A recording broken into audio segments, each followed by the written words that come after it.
American Medical Review is a national platform where science and art meet, where improving and preserving health and wellness takes center stage, where the spotlight seeks out and shines on the healers and innovators. These editorial profiles, presented on national television, single out advancements in medical treatments, procedures, and services. Advanced Biomedical Technologies was handpicked as a featured guest because of its commitment to promoting progress in the field of health and medicine. More than 100 years ago, scientist and engineer Nikola Tesla postulated the healing effects of electricity and electromagnetism. Originally scoffed at by the medical community, electricity today plays a key role in both diagnostics and the treatment of disease. Understanding the therapeutic effects of electrophysics has evolved into the discipline of energy medicine. Electricity is a very therapeutic and useful tool in treating patients, whether that's microcurrent or different types of functional electrical stimulation. They all have an amazing role to play, I think, in healing aspects as well as the functional aspects of the body. Understanding that almost every process within the body, from digestion to muscular movement, has an electrical component, medical engineers are developing devices with broad applications using the concept of targeted microelectrical stimulation. Selectively, when you can control current, you can do more for the tissue. It's proportionate to the needs of the tissue. If you have an injury, you can consider the area of injury or pathology will have a different electromagnetic strength to it. And what the instruments are doing is picking that up and adjusting it. A recent study published by researchers with the Fermi National Accelerator Laboratory indicates the benefits of microcurrent therapy in treating some of the side effects associated with radiation oncology. One form of a particularly unpleasant side effect is what we call fibrosis. Fibrosis is a special form of scar tissue that forms on the patient's skin in the area where the radiation first entered. As a physicist, I was just really fascinated with the idea of using electricity to treat a physical problem. We developed a range of motion measuring system that could measure the limitations that the patients were experiencing as a result of the radiation. We treated them twice a day for a week with an Acuscope MyPulse protocol. At the end of the week, we remeasured them. Every single patient had a positive result. Everyone had some gain in range of motion. Arlene Frelk is among a growing group of others who have also been receiving energy therapy for the treatment of a neuromuscular disorder known as reflex sympathetic dystrophy.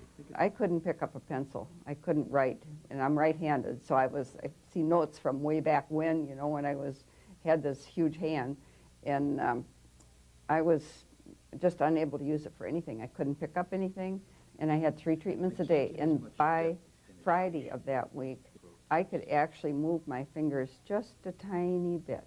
I've got some disfiguration from the swelling period. You know, you can see that it's disfigured, but it's usable. I can write. I can use it. I was having problems with my liver. So at that time, a friend of mine called and suggested I take a look at the Acuscope. So Roosevelt, Michigan, was a suburb of Detroit. I went over and visited a fellow there at the Acuscope, and I started taking treatments 3 times a week over the space of 4 months. And the first time I took a treatment, my enzymes dropped, and I would go see my regular medical doctor, and they'd run the blood tests, and because of that, I continued taking the treatments, and like I said, over the space of 4 months, I had a total recovery.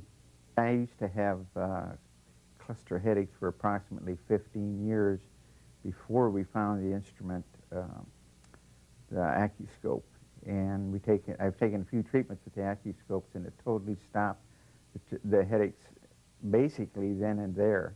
I have been probably close to 15 years without headaches. That is what gets me up every morning. The adrenaline produced through the ability of helping these people. Reflex sympathetic dystrophy, horrible TMJ disorders. When I leave a clinic, I've made friends. I've made believers. And this is where I get my adrenaline. This is what keeps me going. For the last 15 years or so, I have been reading newsletters from both the alternative medicine community and mainstream medicine. And what I'm seeing now recently is that things I read about 10 years ago in the alternative letters are being talked about in the mainstream medicine, and they're being accepted and recognized. As public demand increases for non-traditional approaches to medicine, alternative practices may continue to generate a buzz within the healthcare community. In order to get new approvals in different areas of medicine for the product, we have to have studies. So we are working diligently at getting these studies. We are opening 3 new research projects this year, all in medical schools or hospitals, primarily teaching hospitals that are going to be doing these various studies so that we can go to the FDA with proof to get the approval outside of just pain management. And this is exciting because this will be the first time that an electrical stim device has been given approval outside of pain management.